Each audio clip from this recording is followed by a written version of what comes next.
Welcome to the BrainyX channel. In this video, we are going to look at when we are allowed to cancel and when we are not allowed to cancel, especially when exponents are involved. So let me start with a basic idea. Before we work with exponents, I first want to revise when we are allowed to cancel using the type of algebraic fractions that you worked with in previous grades. Let's have a look at this expression.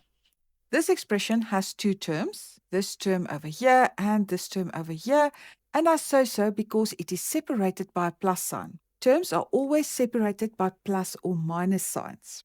This term is a fraction and this term is a fraction. And looking at this first term in the numerator we only have one term and in the denominator also just one term because there are no pluses or minuses. The numerator is only made up of factors. Let me show you. It is made up of 2 times x. And the denominator is made up of 4 times x. So this means that this fraction is in fact one term. And when it is only one term, then we are allowed to cancel any common factors.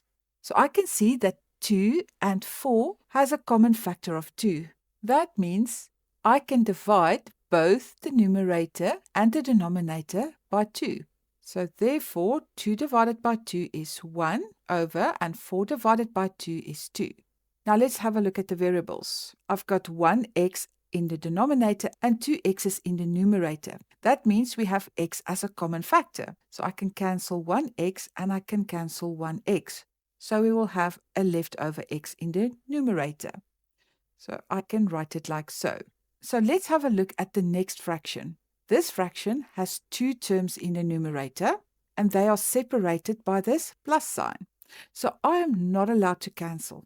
You cannot say, oh, okay, I've got an x in the numerator and an x in the denominator. I can cancel. You are not allowed to do it. If your numerator and denominator is not made up of only factors or a product of factors, then you are not allowed to cancel. Okay, so that means I must rewrite this fraction as is.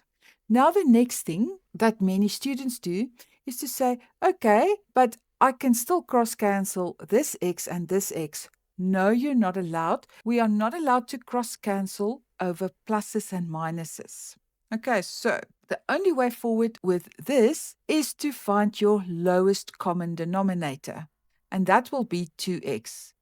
Okay, I'm going to stop the example here because the point is not to show you how to simplify this basic example. The point was to show that we may simplify inside one fraction, like we did with this fraction, but we may only cancel when factors are involved and not across any plus or minus signs. Before we are going to do an actual grade 10 example, let me quickly show you this one as well. Here we have a fraction where the numerator is 2 times and then in the brackets x plus 1. That means that this 2 is multiplied by this whole factor, x plus 1. And in the denominator, we have x plus 1. So these are two terms. But I can write brackets around the x plus 1, like so. Now this bracket does not change the value. It only shows you that the x plus 1 can be used as a factor. Now we have the same factor, x plus 1 at the top and x plus 1 at the bottom. So we are allowed to cancel it.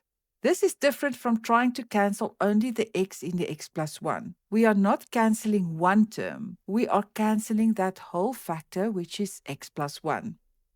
Okay, now it is time to do the actual grade 10 example. Here we have to simplify fully this algebraic fraction. Now have a look at the numerator. Yes, there are two terms in the numerator. When we have more than one term in the numerator or the denominator, you have to think about factorising. So why do I say that? Because factorising rewrites the numerator or the denominator as factors that are multiplied together. And only after that can we see if any of those factors can cancel with factors on the other side of the fraction line. Okay, when we factorise the numerator and the denominator, it is our goal to change all the terms into factors that will eventually be common factors. But let me show you what I mean as we go along. Okay, let's have a look at the first term in the numerator, which is this term over here. Now, one of our exponent laws says that if I'm multiplying and my bases are the same, then I'm allowed to add my exponents. Can you see that this term over here looks exactly the same as the answer over here? That means if this is equal to this, then this must be equal to this. So I'm going to rewrite this so that it looks like this. Let me show you. The base that I'm working with is 2, and the law says we have to keep the bases the same. So my base here is 2, so I'm going to keep my base, but now I'm going to split it. X is my first exponent. I'm multiplying, so you can write it like that, but we are going to do it with a dot, and then again 2, and then the exponent. So this is now this. Now let's do the next term.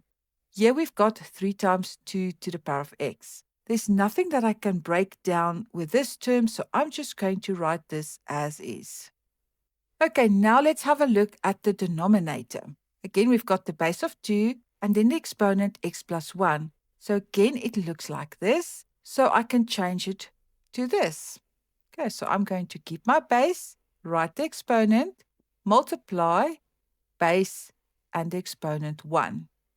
So what we actually did was to split these exponents using the exponent law so that each term is written with a common factor of 2 to the power of x. And now that we have split the powers, we can see that both terms in the numerator have a common factor. So what are we going to do now? Yes, we are going to factorize the numerator by using the common factor method. Okay, so I'm going to take out this 2 to the x as my common factor, draw the brackets. What is left over of this term? Yes, only 2 squared, because I took out that as my common factor. Plus, and now let's deal with this term. I took out this 2x. So actually I cancelled it out. I took it out. What is left? Only the 3. And what is left at the bottom? Yes, still the 2 to the x multiplied by 2. So now what do you see? Yes, we only have factors in the numerator and the denominator. There are no pluses and minuses. Yes, there is a plus here, but it is in brackets. It is part of a factor. Okay, so now I'm allowed to cancel. And having a look, I can see that I have a 2 to the power of x in the numerator and the denominator, so I can cancel these. Now let's simplify this. 2 squared is 4, and 4 plus 3 is 7. And what is left over in the denominator? Yes, a 2. And this is my final simplified answer. I hope this video helped you see how exponent laws can help us rewrite expressions and find common factors. When there is more than one term, remember to slow down, use your exponent laws, and factorize first. I'll be doing more videos on this topic, so check out the full playlist. Thanks for watching, and I'll see you in the next video.